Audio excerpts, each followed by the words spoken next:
Captaincy is about making right decision whether on the field और off the field, इसलिए मैं Country Delight पर भरोसा करता हूँ। They deliver 100% pure buffalo milk to my doorstep by 7 AM। Don't just enjoy our matches, enjoy village fresh buffalo milk too. Download the Country Delight app. బయట రకరకాల discussion నడుస్తుంది. ఏంటంటే కొంతమంది సొంత అభిప్రాయాలు చెప్తూ ఉన్నారు. యుద్ధంలో ముందుకెళ్తుంటే బాగుండేది, నరేంద్ర మోడీ కావాలని డౌన్ అయిపోయాడు, అమెరికా ప్రెషర్తో లొంగిపోయాడు, ట్రంప్ బెదిరించాడు కాబట్టే నరేంద్ర మోడీ ఈ విధంగా చేశారు అని రకరకాల అభిప్రాయాలు వ్యక్తం చేస్తున్నారు. అంటే యుద్ధంలో ముందుకెళ్ళుంటే బాగుండేది, పీఓకేని ఈ సమయంలో స్వాధీనం చేసుకుంటే బాగుండేది అనేది చాలామంది అభిప్రాయం. దాన్ని యాక్సెప్ట్ చేస్తారా మీరని? అంటే వ్యూహాత్మక పరిజ్ఞానం లేనివారు ఆర్గ్యూ చేస్తారు. లేదు, ఇప్పటిదాకా పెంచిన జింగోయిజం అంటే దేశాభిమానం తప్పు కాదు, దేశ దురభిమానం సరే జింగోయిజం అంటారు. ప్యాట్రియాటిజానికి జింగోయిజానికి, నేషనలిజానికి జింగోయిజానికి ఉన్న తేడాది. దేశాభిమానం వేరు, దేశం పట్ల దురభిమానం ఉండడం వేరు. ఆ జింగోయిజం వల్ల యుద్ధం అంటే యుద్ధానికి ఉండే పర్యవసనాలు ఏంటివి అర్థం కాక, ఒక దేశ వ్యూహాత్మక నీతి అర్థం కాక మాట్లాడుతుంటారు. సో ఎందుకంటే ఇప్పటిదాకా ఆ రకమైన హిస్టీరియాను పెంచారు. అంటే పాకిస్తాన్ సంగతి తెలుస్తాం, పాకిస్తాన్ లేకుండా చేస్తాం, నరేంద్ర మోడీ నాయకత్వం అంటే మామూలు కాదు, భారతీయ జనతా పార్టీ ఇప్పుడు అధికారంలో ఉంది, ఇది న్యూ ఇండియా, ఇది ఓల్డ్ ఇండియా కాదు, ఇట్లాంటి భావజాలాన్ని భావోద్వేగాన్ని విపరీతంగా పెంచి ఉంచారు. పెంచిన దాని పర్యవసనం ఏంటంటే ఆ భావోద్వేగమే ఇప్పుడు ఈ ప్రశ్నలకు కారణమవుతోంది. ఎందుకు ఆపారు మరి? పాక్ ఆక్రమిత కాశ్మీర్ను మోడీ తెచ్చేసుకుంటాడు, స్వాధీనపరుచుకుంటారు. మోడీ అంటే మామూలు విషయమా? మోడీని చూస్తే పాకిస్తాన్ హడలెత్తుతోంది. ఇలాంటివన్నీ కూడా ఒక నరేటివ్ బిల్డ్ చేశారు. ఈ నరేటివ్ జనంలో బిల్డ్ చేశాక సహజంగానే కాల్పుల విరమణ అంటే డైజెస్ట్ కాదు. ఎందుకంటే ఒక హిస్టీరియా క్రియేట్ చేసి ఒక జింగోయిజాన్ని డెవలప్ చేసి పెట్టాక నిజమే కదా మరి ఎందుకు ఊకున్నారు అనే ప్రశ్న ఉత్పన్నమవుతుంది. ఎందుకంటే ఆ భావోద్వేగాల్ని రైజ్ చేసిన వారే ఇవాళ నిర్ణయం కూడా తీసుకున్నది వారే. నిర్ణయం ప్రభుత్వం తీసుకుంది. ప్రభుత్వానికి మద్దతుగా ఉండేవారు, మోడీని అభిమానించేవారు, బీజేపీని అభిమానించేవారు ఈ భావోద్వేగాన్ని రైజ్ చేసి పెట్టారు. సో సహజంగానే తాము క్రియేట్ చేసిన భావోద్వేగ సైన్యము తమనే ప్రశ్నిస్తోంది. ఎందుకు ఆపాము, ఎందుకు కాల్పుల విరమణ చేశారు? ఒకవైపేమో పాకిస్తాన్ ఎన్నడూ లేనంత బలహీనమైన స్థితిలో ఉంది, ఇది వాస్తవము. ఎందుకంటే ప్రపంచం కలిసి రాలే, ఇస్లామిక్ దేశాలు కలిసి రాలే, చైనా, తుర్కీ, అజర్బైజాన్ మినహా ఎవరు కూడా పాకిస్తాన్ వైపు లేరు. వారు కూడా చైనా కూడా మాటలే, ఒక తుర్కీయే మాత్రమే ఆయుధాలు సప్లై చేసినట్టుగా వార్తలు వచ్చాయి. చైనా నుంచి వచ్చిన ఆయుధాలన్నీ అంతకు ముందు వచ్చినాయి, ఈ యుద్ధ సమయంలో వచ్చినవి కావు. సో అందువల్ల ఇప్పుడున్న పరిస్థితుల్లో అమెరికా ఒక రకంగా న్యూట్రల్ స్టాండ్ తీసుకుంది. సో ఇస్లామిక్ దేశాలు కూడా పాకిస్తాన్ను సమర్థించడానికి ముందుకు రాలే. అంటే అంతర్జాతీయంగా పాకిస్తాన్ ఐసోలేట్ అయి ఉంది.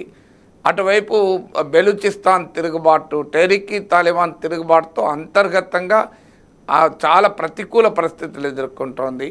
రాజకీయ వ్యవస్థ, ఆర్మీ తీవ్రమైన వ్యతిరేకతను, నిరసనను ఎదుర్కొంటోంది. యుద్ధ భూమిలో మనం మిలిటరీ సుపీరియారిటీ చూపెట్టాం.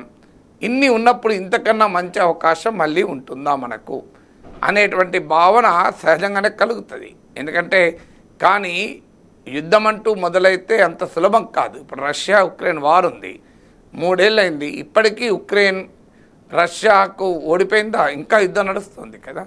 రష్యా 20% ఉక్రెయిన్ భూభాగాన్ని ఆక్రమించింది, అయినా కూడా ఉక్రెయిన్తో యుద్ధం ముగియలేదు. అందువల్ల యుద్ధాలు అనేది రష్యాతో పోలిస్తే ఉక్రెయిన్ చాలా బలహీనమైన దేశం. రష్యా ఒక పెద్ద న్యూక్లియర్ పవర్, ఉక్రెయిన్కు న్యూక్లియర్ వెపన్స్ లేవు, అయినా యుద్ధం కొనసాగుతుంది 3 ఏళ్ళుగా. అందువల్ల మారిన జియో పాలిటిక్స్లో యుద్ధాలంటూ వస్తే ఒకే రకంగా ఉండదు పరిస్థితి, ఒకవైపే అనుకూలంగా ఉండదు. రెండు వైపులా కూడా తీవ్ర నష్టం ఉంటుంది. దేశం ఆర్థికంగా అభివృద్ధి చెందాలి అనేటువంటి ఒక మహత్తర లక్ష్యంతో ముందుకు పోతున్నప్పుడు యుద్ధం దానికి నష్టదాయకంగా ఉంటుంది. పాకిస్తాన్ లాంటి దేశానికైతే వేరే పని లేదు, భారత్ వ్యతిరేకత తప్ప దానికి ఇంకో పని లేదు. భారత్లో రక్తపాతాన్ని సృష్టించడం తప్ప దానికో భవిష్యత్ దృష్టి కూడా లేదు. కానీ భారతదేశం అలాంటిది కాదు కదా. ఇండియాకు పాకిస్తాన్ అబ్సెషన్ కాదు. సో అందువల్ల పాకిస్తాన్కి ఇండియా అబ్సెషన్ ఉండొచ్చు. అందువల్ల మనం ఏ సమయంలో అటాక్ చేయాలో ఆ సమయంలో అటాక్ చేశాం. ఏ సమయంలో ఆగాలని ప్రభుత్వం భావించిందో టీవీ స్టూడియోలో కూర్చొని యుద్ధాలు మొదలు పెట్టము, టీవీ స్టూడియోలో కూర్చొని యుద్ధాలు ఆపము. అందువల్ల యుద్ధం చేయడము చేయకపోవడం అనేది విశ్లేషకులు జర్నలిస్టులు తీసుకునే నిర్ణయం కాదు. అది ప్రభుత్వాలు తీసుకునే నిర్ణయం. ప్రభుత్వం అన్ని రకాల వ్యూహాత్మక అంశాలను దృష్టిలో పెట్టుకొని దేశ హితం కొరకు ఏది సరైన నిర్ణయమో అది భావించి తీసుకొని ఉంటారు. అంతే తప్ప ప్రభుత్వం ఈ సమయంలో తీసుకున్న వ్యూహాత్మక నిర్ణయాన్ని తప్పుపట్టకూడదు. కొంతమంది వ్యూహాత్మక నిపుణులు అంటున్న మాట నిజం కాదని, కేవలం సాధారణ ప్రజానీకమే కాదు, వ్యూహాత్మక నిపుణులేమో వారి విశ్లేషణ ఆధారంగా చెప్తున్నారు. వారు చెప్పడం వేరు. సాధారణ ప్రజలకు కూడా యుద్ధం చేయాల్సి ఉండే వీళ్ళంతా సోషల్ మీడియాలో వీరులు. ఎవరైనా బార్డర్ మీదకి వస్తారా? ఆ యుద్ధ నష్టాన్ని భరించడానికి రెడీగా ఉన్నారా? అందువల్ల యుద్ధం అంటే భయపడకూడదు. యుద్ధం అంటూ వస్తే భయపడకూడదు, కానీ యుద్ధాన్ని కోరుకోకూడదు కదా. అయినా భారతదేశం యుద్ధం చేద్దామని రాలేదు. భారతదేశం తీవ్రవాదాన్ని పనిష్ చేద్దామని వచ్చారు. తీవ్రవాదాన్ని పనిష్ చేశారు. వారికి మద్దతుగా వచ్చిన పాకిస్తాన్ కూడా మన ఆర్మీ, మన ఎయిర్ ఫోర్స్ పనిష్ చేసింది. కానీ ఇప్పుడు పాకిస్తాన్ స్మాష్ చేస్తానికి మన ఆపరేషన్ సింధూర్ మొదలు పెట్టలేదు కదా. సో ఇందులో ట్రంప్ పాత్ర ఏంటంటే, ఆయనే మొట్టమొదటి ట్వీట్ చేశారు, 2 దేశాలతో నేను మాట్లాడాను, ఒప్పించాను, 2 కూడా కాల్పుల విరమణకు ఒప్పుకున్నారు అంటూ ఆయనే ప్రకటించారు. ప్రపంచానికి చెప్పింది ముందు ట్రంపే. మళ్ళీ నిన్న ఒక స్టేట్మెంట్ ఏంటంటే, నేను 2 దేశాలతో ఇన్ ఫ్యూచర్లో వాణిజ్య సంబంధాలు ఉండబోవు, వ్యాపారం చేయబోనని చెప్పిన తర్వాతే వాళ్ళు యుద్ధాన్ని ఆపారు, వాళ్ళ అణుయుద్ధాన్ని నేను ఆపాను అంటూ ఆయన ఒక స్టేట్మెంట్ ఇస్తూ ఉన్నారు. అంటే ట్రంప్ మొదలు నా మీడియేషన్ అన్నాడు, తర్వాత నేను బ్లాక్మెయిల్ చేస్తే భయపడ్డారన్నాడు. అందువల్ల దీనిపైన భారత ప్రభుత్వం వివరణ ఇవ్వాలి. ఇండియా తన స్ట్రాటజిక్ డిసిషన్స్లో అటానమీ ఉండాలి. అంటే స్ట్రాటజిక్ అటానమీ అంటారు. అంటే వ్యూహాత్మక స్వయం ప్రతిపత్తి ఉండాలి. వేరే దేశం ఒత్తిడికో, వేరే దేశం ఆదేశాలతోనో, వేరే దేశం బెదిరింపులతోనో మన నిర్ణయం తీసుకుంటే అది మనకు చాలా ప్రమాదకరం. ఎందుకంటే భారతదేశ విదేశాంగ విధానం అది కాదు. భారతదేశ జాతీయ భద్రతా విధానం అది కాదు.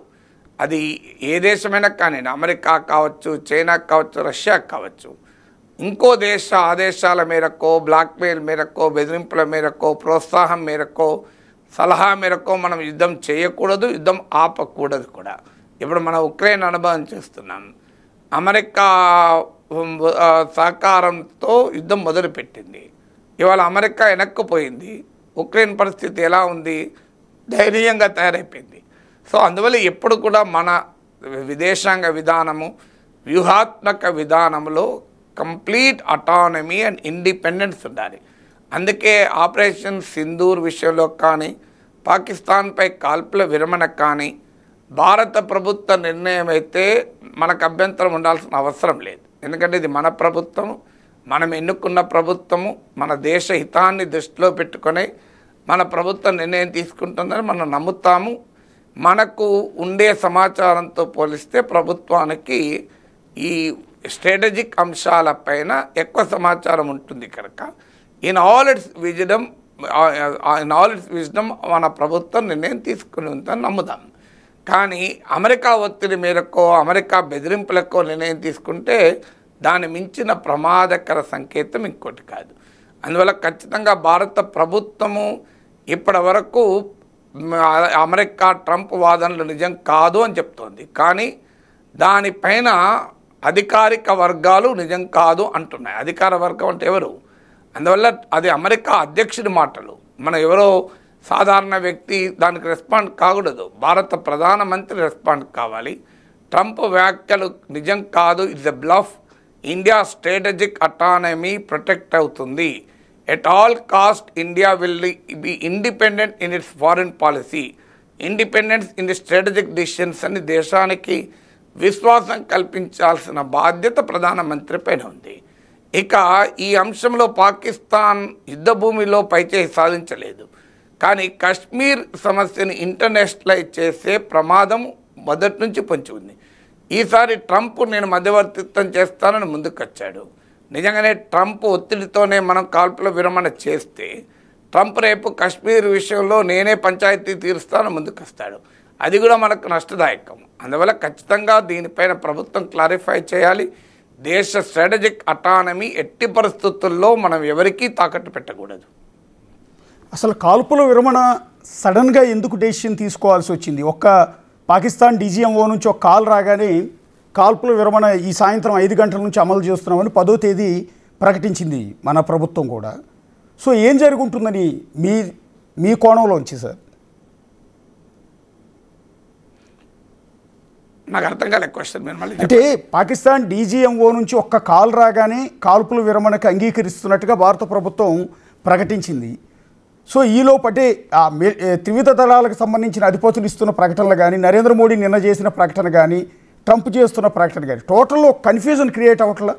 ఎందుకు కాల్పుల విరమణకు భారత్ అంగీకరించిందంటే పూర్తి క్లారిటీ ఎక్కడా రావట్లేదు. ఒక సందర్భంలో పాకిస్తాన్ డీజీఎంఓ నుంచి వాళ్ళ రిక్వెస్ట్ మేరకే మన యుద్ధాన్ని ఆపాము, మన కాల్పుల విరమణ ఆపామని నిన్న నరేంద్ర మోడీ కూడా అంటున్నారు.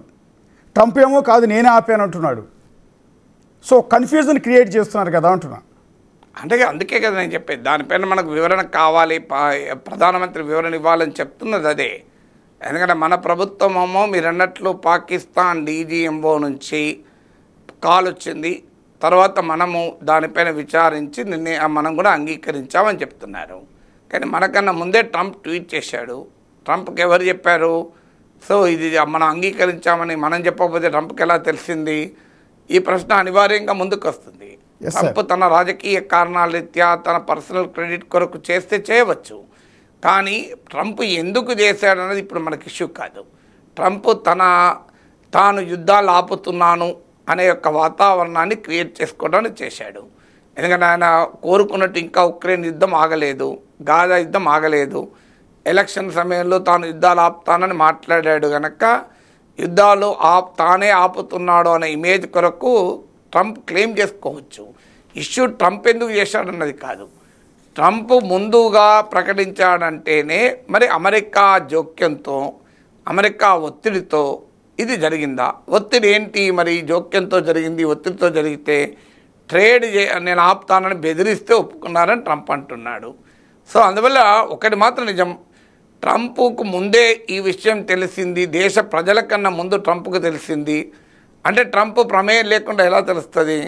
ఇప్పుడు పాకిస్తాన్ అమెరికాను కోరి ఉండవచ్చు. మన ప్రభుత్వ వాదన ప్రకారం కూడా పాకిస్తాన్ అమెరికాను రిక్వెస్ట్ చేసింది, అమెరికా దగ్గరకు వెళ్తుంది కూడా. పాకిస్తాన్ కొత్తగా ఏముంది, ప్రతిసారి కాపాడమని అమెరికా దగ్గరికి వెళ్తుంది, అదేమీ ఆశ్చర్యపడాల్సిందే లేదు. పాకిస్తాన్ వెళ్ళినా మనం చెప్పాల్సింది ఏంటి?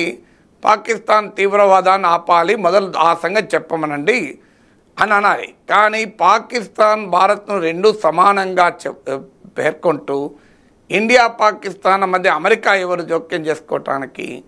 సో అది మన విధానానికి వ్యతిరేకం. అందువల్లనే ఇవాళ అందరూ అడుగుతున్నది అసలు ట్రంప్ వ్యవహారం ఎందుకు వచ్చింది, ట్రంప్ ఎందుకు అన్నాడు అన్న తర్వాత సంగతి, ట్రంప్ ఏం చేశాడన్నది కావాలి. అమెరికా పాత్ర ఏంటి ఈ వ్యవహారంలో? కాల్పుల విరమణ అమెరికా బెదిరింపుల వల్ల జరిగి ఉంటే చాలా ప్రమాదకరం. అందులో ట్రేడ్ జరపమని అమెరికా బెదిరిస్తే జరిగి ఉంటే ఇంకా ప్రమాదకరం. ఎందుకంటే అమెరికా పాకిస్తాన్ కూడా మిత్రదేశం, మనకే కాదు. అందువల్ల పాకిస్తాన్ ఈవెన్ మిత్రదేశం చెప్పినా కూడా వినకూడదు. ఇది మన నిర్ణయంగా ఉండాలి కదా. అంటే చాలామంది సోషల్ మీడియాలో యుద్ధం చేసేవాళ్ళు, ఇందాక మనం వాళ్ళ గురించి మాట్లాడుకున్నాం, విపరీతమైన స్టేట్మెంట్స్ ఇస్తూ ఉన్నారు. ప్రధాని నరేంద్ర మోడీ కాదు సరెండర్ మోడీ అంటూ ఉన్నారు కొంతమంది ఏమో ఫైర్ అనుకుంటువా సీజ్ ఫైర్ అంటూ హేళన చేస్తున్నారు ఏకంగా ప్రధాని నరేంద్ర మోడీని.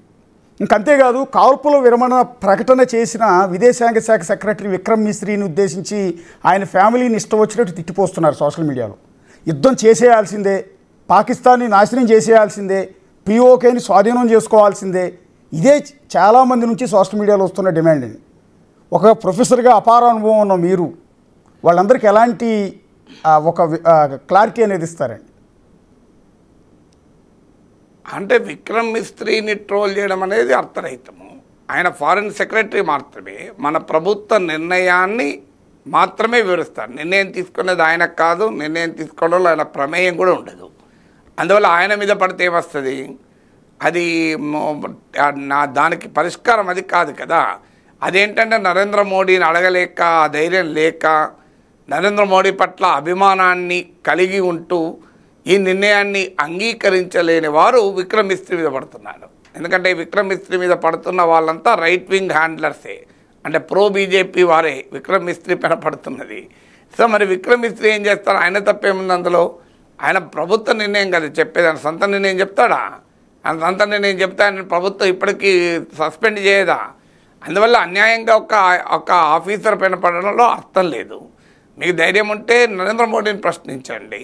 మీరు మధ్యలో విక్రమ్ మిస్త్రీని ప్రశ్నిస్తే ఏమొస్తుంది? ఇక నరేంద్ర మోడీ పైన ఆ రకమైన విమర్శలు ఎందుకు వస్తున్నాయి అంటే నేను ఇంతకుముందే చెప్పాను మీకు అది. ఎందుకంటే మోడీ ప్రభుత్వము, మోడీ పరివారము, మోడీ ప్రభుత్వము పాకిస్తాన్ పైన పోరాడుతున్నంత కాలం మోడీ పరివారము, నరేంద్ర మోడీ మహావీరుడు, నరేంద్ర మోడీ శూరుడు, నరేంద్ర మోడీ లాంటి నాయకుడు ఉన్నాడు కనుకనే పాకిస్తాన్ వణికిపోతుంది, నరేంద్ర మోడీ కనుకనే తీవ్రవాదాన్ని అంతం చేయగలడు అంటూ మోడీ పరివారం పెద్ద ఎత్తున ఒక నెరేటివ్ బిల్డ్ చేసి పెట్టింది. అది చరిత్రలో వాస్తవం కాదు. నరేంద్ర మోడీ గట్టిగా నిలబడ్డాడు అన్నది నిజం. అందుకు నరేంద్ర మోడీని అభినందించాల్సిందే. దేశ రాజకీయ పార్టీలన్నీ ప్రభుత్వ నిర్ణయాన్ని సమర్థించాయి, దాంట్లో ఏం డిస్ప్యూట్ లేదు. కానీ నరేంద్ర మోడీ ఒక్కడు మాత్రమే చేశారు, దేశ చరిత్రలో ఇంకెప్పుడు పాకిస్తాన్కి ఇలా బుద్ధి చెప్పలేదు అన్నది కూడా నిజం కాదు. కార్గిల్ యుద్ధంలో కూడా పాకిస్తాన్ మనం బుద్ధి చెప్పాం. అన్నిటికన్నా మించి 1971 వార్లో 90,000 మంది పైగా పాకిస్తాన్ సైనికులు లొంగిపోయారు. ఇప్పుడు ఎవరు లొంగిపోలే. ఇప్పుడు కాల్పుల విరమణ మాత్రమే. ఎక్కడ లొంగుబాటు ఎక్కడుంది? లొంగిపోతే ఎవరన్నా సంతకం చేశాడా? మీకు గూగుల్లో దొరుకుతుంది ఇమేజెస్లో. Pakistan army surrendering to Indian army 1971 అంటే ఫోటో వస్తుంది. మరి అప్పుడు అది లొంగిపోవడం అంటే పాకిస్తాన్ రెండు ముక్కలైంది. అందువల్ల మనం 1965లో గెలిచాం, 71లో గెలిచాం, 99లో గెలిచాం, ఇప్పుడు గెలుస్తాం, అందులో అనుమానం లేదు. అప్పుడు పోరాడింది, ఇప్పుడు పోరాడింది మిలిటరీ. రాజకీయ నాయకులు పోరాడరు, యుద్ధం రాజకీయ నాయకులు చేయరు. కానీ రాజకీయ నాయకులు తీసుకునే నిర్ణయాలు కీలకం. అందువల్ల నరేంద్ర మోడీ, అటల్ బిహారీ వాజ్పేయి, ఇందిరాగాంధీ అని వేరువేరుగా చూడడం కాదు. కానీ అన్ఫార్చునేట్లీ నరేంద్ర మోడీని పొగిడే క్రమంలో ఎక్కడ దాకా పోయారంటే దేశ ఘనమైన చరిత్రను కూడా కాలరాసి, ఇండియాస్ హిస్టారికల్ పాస్ట్ కూడా లేదన్నట్లు, పాకిస్తానే మన మీద గెలిచినట్లు ఎప్పటికీ ఒక వాతావరణాన్ని బిల్డ్ చేశారు. ఇది పాకిస్తాన్కి అనుకూల నరేటివ్ వాస్తవంగా. ఎందుకంటే మీకు కోపం ఉంటే రాజకీయ పార్టీల మీద కోపం ఉండొచ్చు, నాయకుల మీద కోపం ఉండొచ్చు, కానీ దేశాన్ని అండర్మైన్ చేయకూడదు. ఇలా మోడీ అధికారంలో ఉన్నాడు కనుక ఇండియా గెలవలేదు అని అంటే అంతకన్నా దుర్మార్గం ఇంకోటి ఉంటుందా? అప్పుడు కాంగ్రెస్ అధికారంలో ఉన్నది కనుక ఇండియా గెలవలేదు, ఇప్పుడు మాత్రమే ఇండియా గెలుస్తోంది అంటే దిస్ అబ్సల్యూట్ నాన్సెన్స్ అది. అందువల్ల అప్పుడైనా ఇప్పుడైనా నాయకులు ఎవరైనా ఉండడు, మనం గెలిచాం, భారతదేశం గెలవాలని కోరుకోవాలి. ఈ పార్టీ గెలవడం ఆ పార్టీ గెలవడం కనుక కాదు కదా. అయితే ఈ మోడీ పరివారము అంటే మోడీ అభిమాన ఎకో సిస్టమ్ మొత్తం సోషల్ మీడియాలో ఆ ఉన్మాదపూరితమైన వాతావరణాన్ని క్రియేట్ చేశారు. క్రియేట్ చేసిన వాళ్ళు భరించలేకపోతున్నారు. సడన్గా కాల్పుల విరమణ చేసే వరకు ఏం చేయాలని అంటే మోడీ ప్రభుత్వ నిర్ణయాల్ని మోడీ పరివారమే సృష్టించిన ప్రభంజనం తట్టుకోలేకపోతుంది. అందువల్ల ఈ ప్రశ్నలన్నీ అడుగుతున్నాయి. అందుకు దానికి ఆన్సర్ చెప్పాల్సింది ఎవరు? ఆ మోడీ పరివార ప్రభంజనాన్ని సృష్టించిన వారే ఆన్సర్ చెప్పాలి. ఇది Narendra Modi is victim of his own eco system కదా. ఆయన ఇకో సిస్టమే మోడీని, బీజేపీని ప్రశ్నిస్తుంది. అందువల్ల నేనెందుకు అట్లా ఆన్సర్ చెప్పగలుగుతాను? నేను ప్రభుత్వం తీసుకున్న కాల్పుల విరమణ వివేకంతో తీసుకున్న నిర్ణయంగానే భావిస్తాను. భారత ప్రభుత్వానికి ఆ నిర్ణయం తీసుకునే అధికారం ఉంది. సాధారణ ప్రజలుగా మనము ఆ నిర్ణయాలు చెప్పకూడదు, తీసుకోకూడదు. మనం కాదు ఆ నిర్ణయాలు తీసుకోవాల్సింది. వ్యూహాత్మక నిర్ణయాల్ని ప్రభుత్వ ప్రెరగేటివ్గా గుర్తించాలి. మనకు దాని ఇంప్లికేషన్స్ ఏంటి అనేది వచ్చినప్పుడు మనం అడగచ్చు. కానీ ఇప్పుడు కాల్పుల విరమణ సరెండర్ అయ్యాడు మోడీని అని అనడం అర్థం లేని ఆర్గ్యుమెంట్. మోడీ సరెండర్ ఎందుకు అవుతాడు? మోడీ సరెండర్ అంటే ఇండియా సరెండర్ అయినట్టు. అందువల్ల భారతదేశం ఎప్పుడూ సరెండర్ కాదు. అందువల్ల ఇది అంతకుముందు ఇందిరాగాంధీ, కాంగ్రెస్, మన్మోహన్ సింగ్ సరెండర్ అయ్యాడు, వాళ్ళు సరెండర్ అయ్యాడు, వీళ్ళు సరెండర్ అన్నారు కనుక ఇప్పుడు ఈ వార్త వస్తుంది. అందువల్ల ఎప్పుడు కూడా రాజకీయాలకు అతీతంగా దేశ భద్రత, దేశ విదేశాంగ విధానము, దేశ వ్యూహాత్మక నీతిని ఇస్తే రాదు. అలా చూడకుండా ఈ 2014 తర్వాతనే భారతదేశం కొత్త దేశంగా అవతరించినట్లు, 2014 ముందు భారతదేశం ఒక బలహీనమైన చాతకాని దేశమని, శత్రువులకు వణుకుతూ ఉన్న దేశమని క్రియేట్ చేసిన ఇమేజెస్ ఎంత తప్పో ఇప్పుడు అర్థమవుతుంది కదా. ఇప్పుడు మన నరేంద్ర మోడీ ఎందుకు కాల్పుల విరమణకు అంగీకరించాడు? ఏ పాకిస్తాన్ సైనికులు లొంగిపోయాడు చెప్పండి? హఫీజ్ సయీద్ అప్పచెప్పారా? మసూద్ అజర్ని అప్పచెప్పారా? ఆఖరి పహల్గాన్లో దాడి చేసిన తీవ్రవాదులను అప్పచెప్పారా? తీవ్రవాదం ఆపుతామని పాకిస్తాన్ ఎక్కడైనా ప్రకటించిందా? అసలు మేము ఓడిపోయామని కూడా వాడు అంగీకరిస్తలేడు కదా. మరి అలాంటప్పుడు ఎందుకు కాల్పుల విరమణ అంగీకరించారన్న ప్రశ్న ఉత్పన్నమవుతుంది. అంటే మీరు చెప్పినట్టుగానే దేశ రాజకీయాలు, ఉగ్రవాదం, పాకిస్తాన్తో యుద్ధం, ఈ సందర్భాన్ని కొన్ని రాజకీయ పార్టీలు మళ్ళీ అధికారంలో రావటానికి వినియోగించుకునే సందర్భాలు కూడా చూస్తూ ఉన్నాం. ఇప్పుడు ఈ అంశం అనేది, ఇప్పుడు ఈ కాల్పుల విరమణ కావచ్చు, ఆపరేషన్ సింధూర్ కావచ్చు, ఇదంతా కూడా బీజేపీకి లబ్ధి చేకూరింది అనుకుంటున్నారా, నష్టం జరిగింది అనుకుంటూ ఉన్నారా? ఇప్పుడు రాజకీయ జమా లెక్కలు వేసుకోవడే సమయం కాదు. ఇప్పుడు పాకిస్తాన్కి ఎంత నష్టం చేశాము అనే లెక్కలు వేసుకునే సమయంలో రాజకీయ లెక్కలు ఎందుకు? రాజకీయాలు ప్రతి దాంట్లో రావాల్సిన అవసరం లేదు. ఒకవేళ దేశ ప్రజలు ఇప్పుడు ఆర్థిక విధానము, రాజకీయ విధానాలు, సంక్షేమ పథకాలు సానుకూలంగా భావిస్తే ఓట్లేస్తారు. దీన్ని కూడా సానుకూలంగా భావిస్తే ఓట్లేస్తారు. దానికి మనమెవరో ఆపటానికి.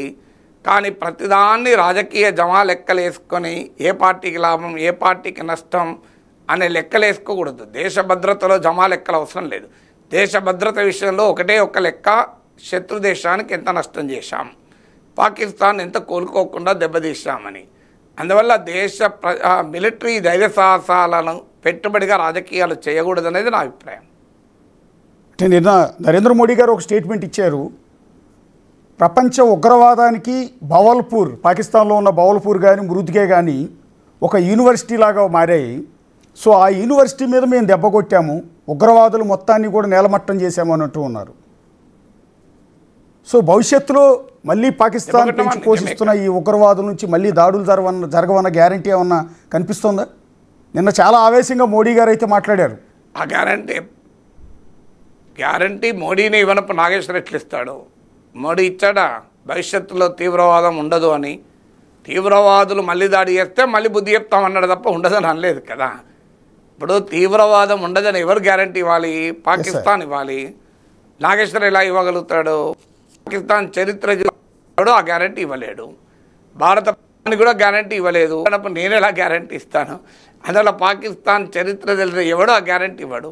ఇప్పుడు ఈ 4 రోజుల ఘర్షణతోనే, 4 రోజుల యుద్ధంతోనే పాకిస్తాన్లో తీవ్రవాద నామరూపాలు లేకుండా పోయిందనుకుంటే అది పొరపాటే. పాకిస్తాన్లో ఉన్నటువంటి టెర్రర్ ఇన్ఫ్రాస్ట్రక్చర్కు మనం నష్టం చేకూర్చింది నిజం, దెబ్బతీసింది నిజం. కానీ అది నామరూపాలు లేకుండా పోయింది అనుకుంటే చాలా పొరపాటు. కొమ్మలు కొట్టేయడం వేరు, చెట్టు కొట్టేయడం వేరు, వేళ్లతో పీకేయడం వేరు.